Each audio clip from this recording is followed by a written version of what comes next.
네, 저번 시간에 2월 과세 좀 했었는데요. 거기 다시 또 설명을 또 드리도록 하겠습니다. 자, 그러면은 왜 이런 규정을 뒀는지 한번 사례를 들어서 한번 설명을 드릴게요. 자, 보세요.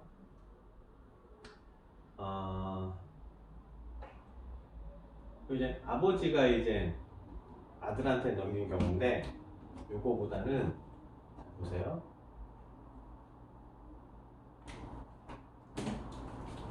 예를 들어서 남편이 부인한테 넘기고 파는 거예요. 어떤 게 있냐면, 어떤 집을 팔려고 해요, 집을 하여튼 제3자한테 팔려고 합니다, 제3자한테. 근데 현재 소유권은 남편한테 있는 거예요, 남편한테. 근데 그 집이 예를 들어서 6억이에요, 6억.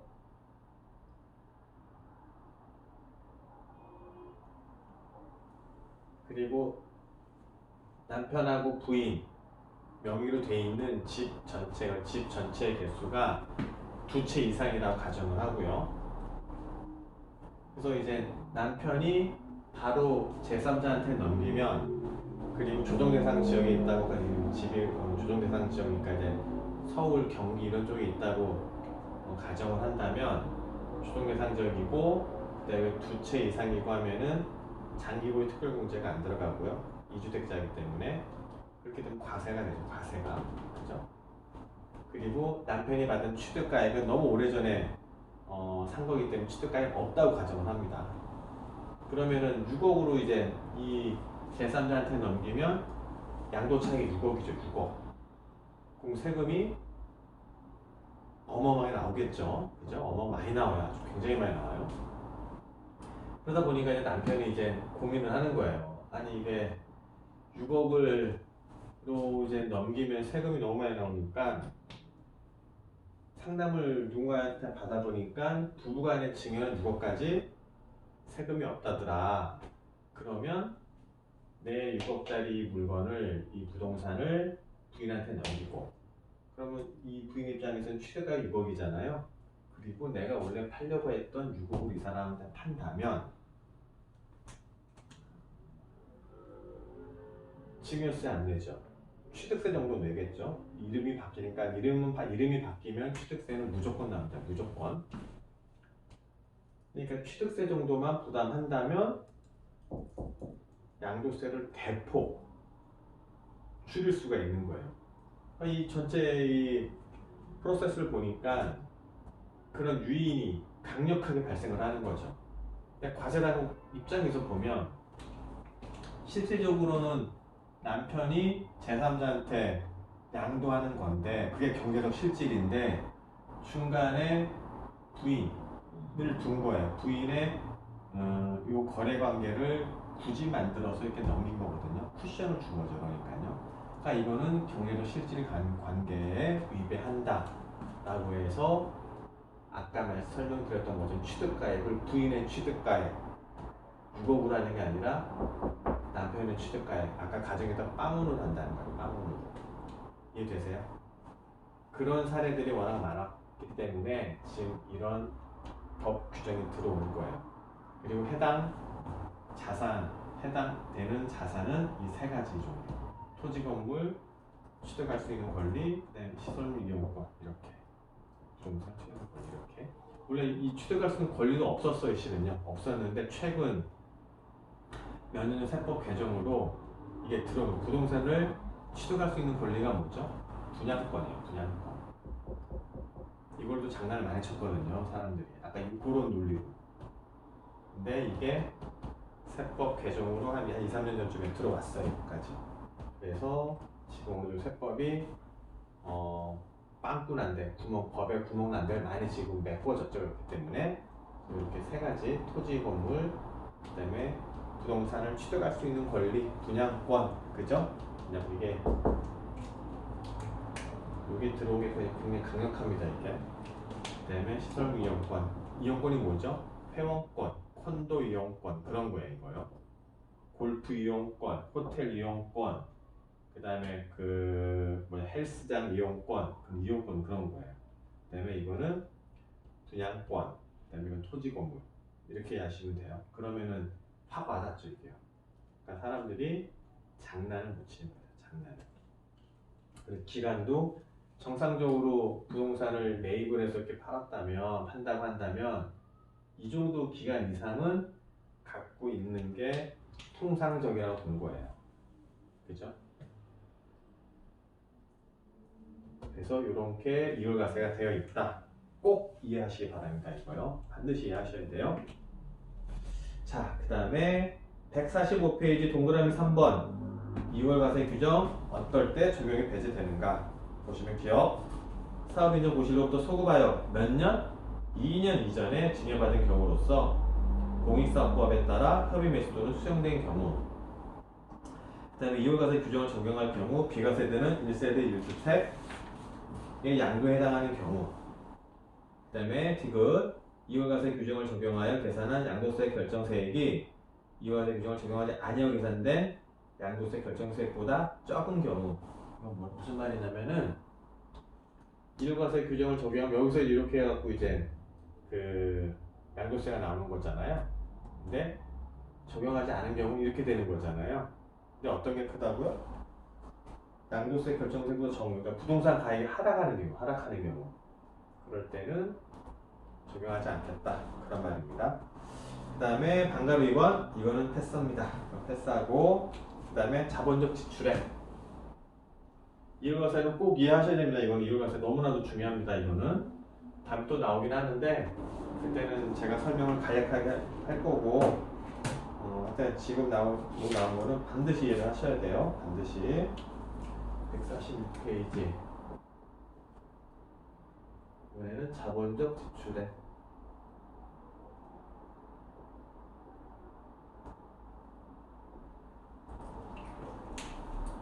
자 보시면 자본적 지출액은 고정자산의 내용 연수를 연장시키거나 그 가치를 현실적으로 증가시키는데 소요되는 비용을 말한다.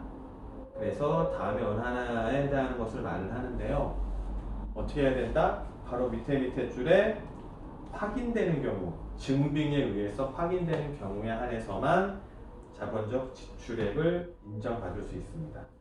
그러니까 증빙이 없고 뭐 하면은 인정받을 수가 없어요. 이거는요. 그래서 반가로 1번 수선 비중 자본적 지출에 포함되는 경우 그 다음에 반가로 2번, 3번 해서 쭉 해서 다음 페이지 그 다음 페이지에서 반가로 10번까지 있어요. 반가로 10번까지 이런 케이스가 워낙 다양하고 그러기 때문에 좀 찬찬히 하나씩 잘 보셔야 됩니다. 이거는 자 이제 다시 147페이지 수선 비중 자본적 지출액에 포함되는 경우 동그라미 1번 본래 용도를 변경하기 위해서 개조 각종입니다. 각주 건물의 용도 변경 또는 대수선 공사 비용 건물을 구입한 후 건물 전체 용도를 변경하거나 대수선 공사를 한 경우에는 자본 지출로 보아서 인정을 한다. 용도 변경 예를 들어서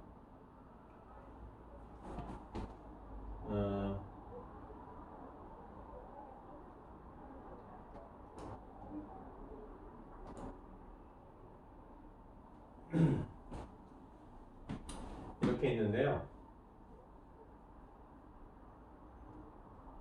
1층은 이게 3층짜리 건물인데 1층은 상가, 2층은 이제 주택으로 쓰고 3층도 주택으로 이렇게 쓰고 있었어요. 그죠?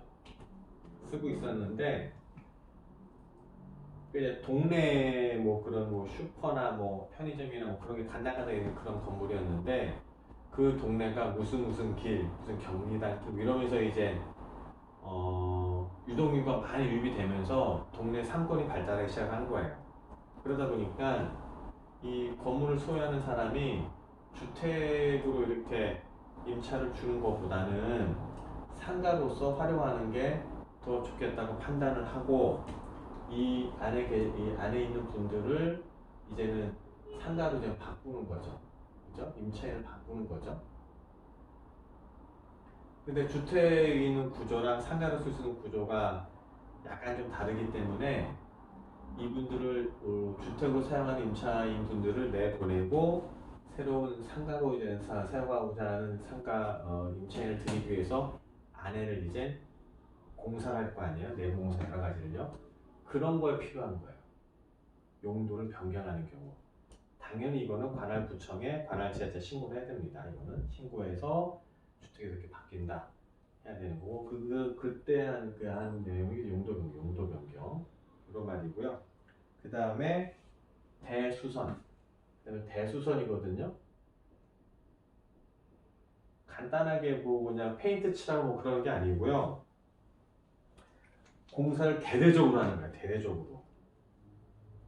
그러니까 그거는 건물의 사이즈에 따라서 만약에 수선비용 1억이 들어갔다 가정을 하는데 뭐 이런 주택에 이런 건물에 1억이 들어갔다면 3층짜리 건물에 그리고 이제 상가가 이제 편의점 정도 들어가는 1층 정도에도 조그만 그 편의점이 들어가는 그 정도 상가 이쪽 건물에 1억이 들어갔다면 꽤 큰 비용이거든요. 좀 대수선이라 볼 수가 있지만 그게 아니고 엄청난 큰 빌딩이에요. 뭐 30층, 40층 되는 뭐 그런 상가만 있는 건물이라 가정을 합시다. 거기 안에 뭐 수선비가 한 1억 들어갔다고 하면은 상대적으로 완전 다르죠. 그러니까 이거는 상대적인 개념이에요. 수선이 그냥 수익적 지출이냐 자본적 지출이냐 판단을 하는 거는 그때 상황을 보고 종합적으로 판단할 수밖에 없어요. 그러니까 어쨌든 크게 다 바꾼다 라고 했을 때는 자본적 지출로 보겠다. 그죠? 그렇게 판단하시면 되고 그 다음에 147페이지 반가로 1번에 동그라미 2번 엘리베이터 그 다음에 냉난방 설치 각주 보시면 27번 각주 27 임대용 건물의 내장 공사비 내장이 뭐죠? 내장 공사비 이게 일단은 한국말부터 알면은 아주 쉬워요. 내장 공사비 내장이 뭐냐면요 인테리어 좀 느낌 오시죠? 인테리어를 하면은 읽어보겠습니다. 건물 지하실에서 식당을 운영하기 위하여 인테리어 공사를 하는데 소요된 비용은 식당 경영을 위해서 필요한 사업이므로 필요 경비에 해당하지 않는다. 그죠? 건물 전체의 어떤 효용이나 어떤 가치를 높이기 위해서 이런 내장 공사가 들어간 게 아니고 그 해당 층의 어떤 사업 목적 그 해당 층의 사업 목적에서 예시로 든 게 식당이었잖아요. 식당을 위해서 인테리어를 했다면은 식당 그 영업을 하기 위해서는 필요한 경비는 되겠지만 건물 자체의 자본적 지출로 보기 어려워요. 건물 자체 내용 연수를 연장을 시키거나 뭐 엘리베이터나 냉난방 장치를 해서 건물의 효용 가치, 사용 가치를 올리거나 그런 지출된 비용은 아니거든요. 이런 경우에는 그렇기 때문에 해당 사항이 없는 거죠. 그럴 때는 그렇게 이해하시고요. 그 다음에 147페이지 방가루 1번에 동그라미 3번 피난시설 되게 중요하죠. 랜딩하는 거 피난시설 그 다음에 동그라미 4번 재해 등으로 인해 건물, 기계, 설비 등의 멸실 또는 훼손되어 당해 자산의 본래 용도의 가치가 없는 것에 복구, 리커버한다는 거 다시 복구하는 거예요. 그러면 건물의 이용 가치가 다시 올라가는 거기 때문에 당연히 자본적 지출액이 들어갑니다. 각주 보겠습니다. 각주 28 벽지, 장판 또는 싱크대 교체 비용은 어떻게 되느냐 한번 생각해 보세요. 벽지, 장판, 싱크대 머릿속에 다 스쳐가는 생각이 있죠? 읽어보겠습니다. 정상적인 수선 또는 부동산 본래의 기능을 유지하기 위하여 경미한 개량 그죠? 본래의 기능을 업그레이드하는 게 아니라 본래의 기능을 유지하는 거예요. 그죠? 본래 기능을 유지하기 위한 경미한 개량인 벽지 장판의 교체, 싱크대 주방기구 교체, 옥상 방수, 타일 및 변기 공사는 무슨 비용이다? 수익적 지출이다. 수익적 지출. 왜? 본래 기능을 유지하는 거예요. 그죠? 자본적 지출은 이 본래 기능을 업그레이드 시키는 거고요. 그죠? 아까 잠깐 나왔지만 방가로 1번에 동그라미 2번 3층짜리 건물인데 엘리베이터가 없었어요. 엘리베이터를 넣었어요. 그러면 건물이 업그레이드 됐죠. 건물에 에어컨이 없어요. 그 난방이 없어요. 근데 전체적으로 그 시설을 했어요. 그럼 이제 업그레이드 된 거잖아요. 그렇게 판단하셔야 돼요. 근데 건물에 벽지를 갈고 싱크대를 갈고 원래 있었던 거니까 원래 기능을 유지하는 거는 수익적 지출이다. 그렇게 판단하시면 됩니다. 그 다음에 147페이지 반가로 2번 쟁송비용. 양도자산을 취득한 후 쟁송이 있는 경우 뭘 확보하기 위해서? 소유권을 확보하기 위해서 어떻게 소요된 비용? 직접 소요된 비용이에요. 직접 소요된 비용은 자본적 지출액으로 본다. 그 다음에 반가로 3번 수용보상금 관련 지출 비용. 공익사업법이나 그 밖의 법률에 따라 토지 등기 협의 매수로 수용되는 경우로서 그 보상금의 증액과 관련하여 직접 소요된 보상금을 더 받기 위해서 들어가는 아니 보상금을 제대로 받기 위해서 들어가는 소송이나 화해 비용도 마찬가지로 자본적 지출액으로 보고 있습니다. 그 다음에 148페이지 반가로 4번 용도 변경 등의 비용. 양도자산의 용도 변경 또는 개량 또는 이용 편의를 위해서 지출한 비용 또 마찬가지고 각주로 있어요. 각주를 보시면 자 보세요. 29번 각주 오피스텔에 설치하는 비품 구입비. 오피스텔의 비품 그러니까 빌트인 되어 있는 거예요. 빌트인 되어 있는 거 예를 들어 그렇게 생각하시면 돼요. 빌트인 되어 있는 TV, 에어컨, 냉장고, 가스레인지, 식탁 이 구입비는 어떤 거죠? 임대 조건을 유리하게 하기 위해서 하는 거죠. 저쪽 오피스텔을 갔더니 테레비, 뭐 세탁기 다 들어가 있더라. 나는 이제 몸만 들어가면 된다. 그런 오피스텔하고 여기는 내가 모든 걸 다 사갖고 가야 돼요. 세탁기하고 냉장고까지 예를 들어서. 그럼 사람들이 어디를 선택을 하겠어요? 똑같은 임대료라고 하면 다 빌트인 돼 있는 데 들어가려고 하겠죠. 이거는 임대 조건을 유리하게 하기 위해서 하는 거다. 이건 자본적 지출액이라고 보고요. 자본적 지출액을 보는 게 아니죠. 그래서 그렇게 판단하시면 됩니다. 이거는. 그 다음에 각주 30번 베란다 샤시, 그 다음에 거실 확장 이런 거는 한번 생각해보세요. 어떤 건지. 자 보면 읽어보면 주택 이용 편을 위한 베란다 샤시나 거실 및 방 확장 공사, 난방시설 교체 등의 내부시설 개량을 공사비는 자본적 지출에 해당이 된다. 이해되세요? 이거는요? 자 보면 샤시가 왜 중요하냐면 샤시를 좋은 걸 쓰면 단열이 되죠. 여름에 덜 덥고 겨울에 덜 춥죠. 그리고 요즘에는 다시 도로에 인접한 그런 오피스텔도 많고 집들이 많기 때문에 샤시를 잘 쓰면 소음으로부터 많이 해방이 되죠.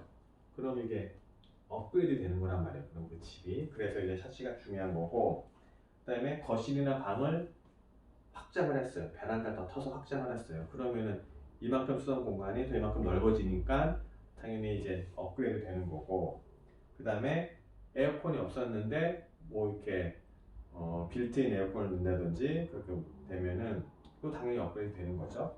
이렇게 생각하셔야 돼요. 그 다음에 반가로 5번 개발 부담금. 개발이 환수에 관한 법률에 따라 발생하는 개발 부담금. 이것도 자본 지출액으로 본다. 무슨 말이냐면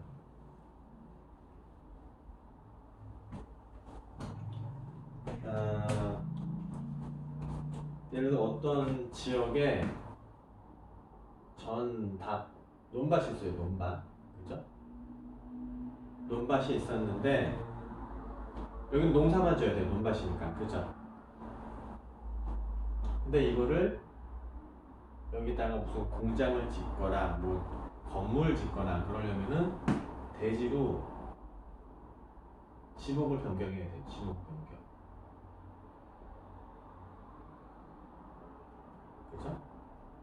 시목을 변경을 해야 돼요. 그러면은 농사만 지을 수 있는 땅이 뭔가 이제 개발을 할 수 있는 땅으로 바뀌거든요. 그래서 여기 보면은 방가로 148페이지 방가로 5번에 법이 뭐라고요? 개발 이익 환수에 관한 법률. 이렇게 변경이 되면 이게 이렇게 바뀌면서 여러 가지 부담금이 발생을 해요. 왜? 이렇게 되면 땅값이 엄청 올라가거든요. 일단 동그라미 하나가 더 붙거든요, 뒤에. 그러니까 거기에 따른 일부 이익을 환수하기 위해서 개발이익 환수에 관한 법률에 따라서 뭔가 개발 부담금을 부과를 해요. 그거에 대한 것도 역시 자본시장 주액을 본다라는 거죠. 개발 부담금도요.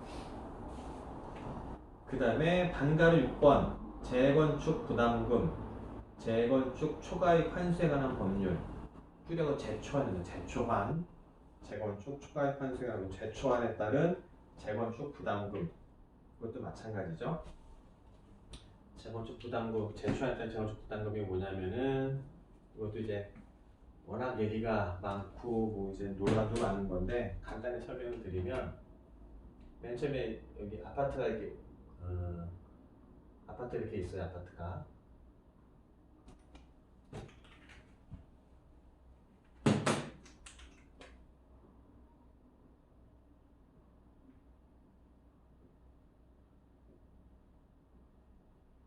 아파트가 있는데 올해가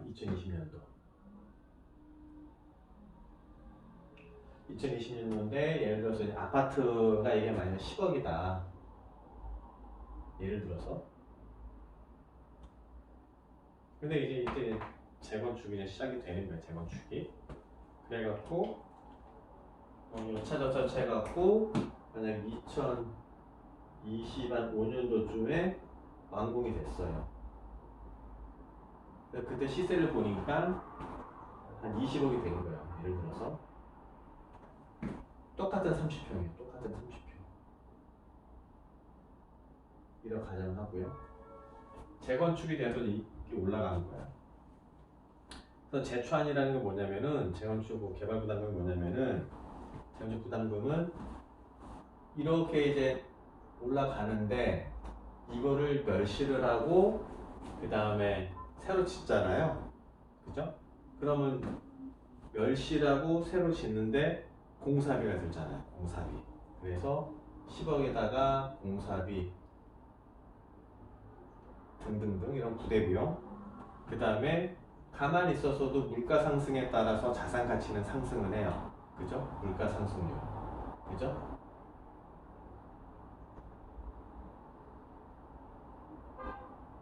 생각해보시면 다 이해가 되는 말들이에요. 이런 거를 제외하고 정상적인 가치 상승도 얼마. 그죠?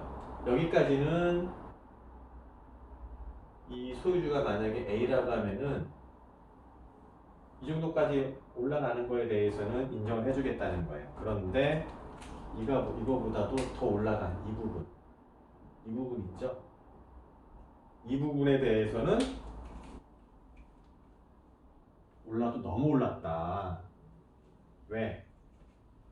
재건축을 함으로써 좋아진 인원 공사비나 물가스다 그리고 정상 올라가는 건 이해는 되겠지만 그 추가로 올라가는 거는 이 주변에 국가에서 나라에서 지자체에서 도로도 깔고 지하철도 넣고 여러 가지 뭐 상업시설 개발도 함으로써 이 아파트 이 집이 올라가는 집값이 올라가는데 기여한 거기 때문에 그 기여분은 국가에서 환수하겠다라는 취지로 저게 만들어진 거거든요. 뭐 이건 타당하긴 하지만 논란이 많아요 지금요. 국가 입장에서 제가 말씀드리는 거예요. 아파트 주변의 길, 그러니까 도로, 그다음에 뭐 상하수도, 뭐 전기, 그다음에 무슨 뭐 전철, 그다음에 무슨 뭐 여러 가지 상업 시설, 아니면 무슨 버스 시설, 뭐 이런 거 등등등이 공공 시설이 있기 때문에 아파트가 가격이 올라간 부분도 있다. 그 부분은 최소한 공공 개발에 따른 이익이 개인한테 귀속되는 것을 막고 그 부분을 국가 전체 국고에 귀속시키기 위해서 지금 이걸 만든 게 재초안이에요. 재건축 초과이익 환수에 관한 법률 재초안이에요. 초과이익. 법 이름에 나와요. 초과이익. 이건 정상이익이고요. 초과이익. 초과이익에 대해서는 국가가 환수해서 좋은 데 쓰겠다. 그 의미거든요. 어차피 이것도 이제 소유자 A 입장에서 부담이 발생하기 때문에 이것도 자본적 지출액으로 보겠다. 이 의미입니다. 이해되시죠? 이렇게 이해하시면 되고, 그 다음에 반가로 7번 수익자 부담금 등 사업비용.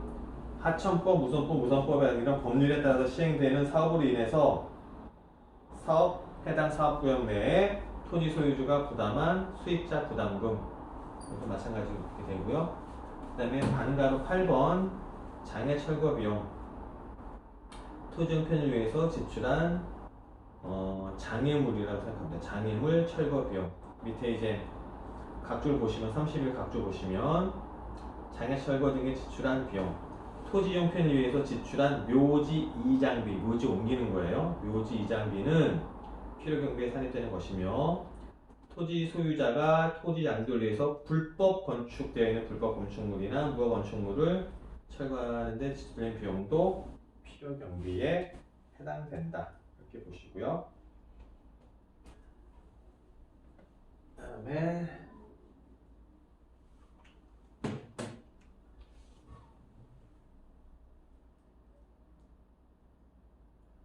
148페이지 반가로 9번 도로 신설비 및 기부 체납한 토지의 가액. 토지 이용의 편의를 위해서 당해 토지에 도로를 신설한 경우에 그 시설비와 도로를 신설하는 국가 또는 지자체가 이를 지자체에 무상으로 공유한 경우 그 도로로 된 토지의 가액. 이것도 이제 그 자본 지출액에 포함이 되고, 밑에 각종 부분입니다. 각주 32 도로 점용료.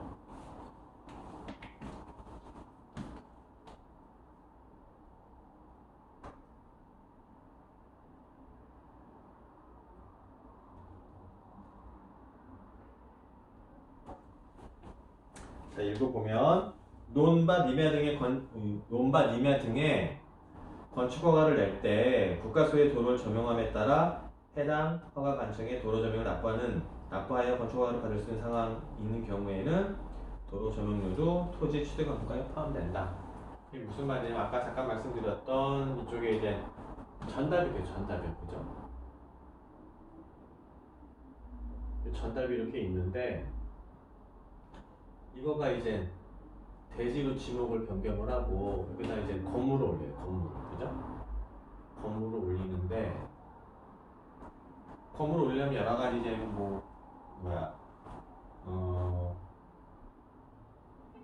시멘트나 콘크리트나 이런 게 왔다 갔다 해야 되잖아요, 그죠? 이 건물 짓기 여러 가지 이제 재료가 들어갈 텐데 재료 옮겨야 되잖아요, 다른 데에서요. 그럼 도로가 있어야 도로가, 그죠? 그리고 이 건물을 짓기 여러 가지 원부 자재를 뭐 그때 하는 게 아니라 일단 쌓아놓고 계속 써야 되잖아요, 그죠? 그러다 보면은 이 도로의 상당 부분을 이렇게 이제 점유하면서 사용을 해야 돼요. 점유하면서 사용을 해야 돼요, 그죠? 점용이라 그래요, 그랬다가. 그래서 그거는 이제 이 도로는 국가 소유 아니면은 도 소유예요, 그러니까 공공기관 소유, 공공기관, 그죠? 근데 이제 그 도로를 어떤 개인이 점유하면서 사용한다. 혼자 사용할 수 있는 게 아니잖아요. 다 누구나 공평하게 사용할 수 있는 건데, 내가 사용함으로써 다른 사람의 사용 이용을 배제하거나 배척할 수 있는 건 아니란 말이에요. 내가 혼자 사용할 수 있게 되려면은 그 상하는 비용을 사용료를 낼 수밖에 없는 거예요, 그죠? 이거는 공공재잖아요, 공공재. 공공재이기 때문에 어떤 한 개인이 내가 예를 들어서 여러분들이 집에 이렇게 거주를 하잖아요. 그건 내 거란 말이에요, 내 거. 자가 소유건 임차 소유건 일단 내가 갖고 있는 거잖아요, 그죠? 다른 사람한테 제 모르는 사람이 와서 갑자기 내 집을 비워달라 할 수는 없는 거잖아요. 그건 마찬가지예요. 그건 이제 사용재라거나 사적재라고 그러고, 근데 공공재 같은 경우에는 예를 들어서 가로등에 불빛이 들어와요. 어두운 밤길에. 그럼 내가 이 가로등을 지나가는데 밝잖아요. 길을 볼 수가 있어요. 다른 사람이 지나가잖아요. 똑같아요. 그죠? 그런 공공시설물이 설치되어 있을 때 개인이 그 느끼는 효용 가치는 동일하단 말이에요. 이렇게요. 뭐 국방 서비스, 치안 서비스 다 마찬가지예요. 도로도 마찬가지고. 그럼 이 도로가 놓여져 있음으로써 모든 국민들이 똑같이 사용을 하고 거기에 대해서 편익을 느끼고 해야 되는데 이 전답을 개발하기 위해서 그리고 건물을 올리기 위해서 도로를 일정 기간 점유하면서 사용을 한다? 그거는 이제 공공재하고 배치하는 거죠. 공공재 개념과. 그러다 보니까 그럴 때는 관할 지하차에 점유해서 사용하는 수수료, 비용을 내야 돼요. 그죠? 그것도 토지 이용을 위해서 불가피하게 발생한 거기 때문에 인정을 해주겠다. 그런 거죠. 취득가액에 포함된다. 그런 의미로 이해하시면 됩니다. 그 다음 149페이지 방과후 10번은 사방사업비 및 이하 유사한 비용도 역시 포함이 된다. 이거는 넘어가고요. 그럼 여기까지 하고요. 좀 쉬었다가 또 이어서 강의를 진행하도록 하겠습니다.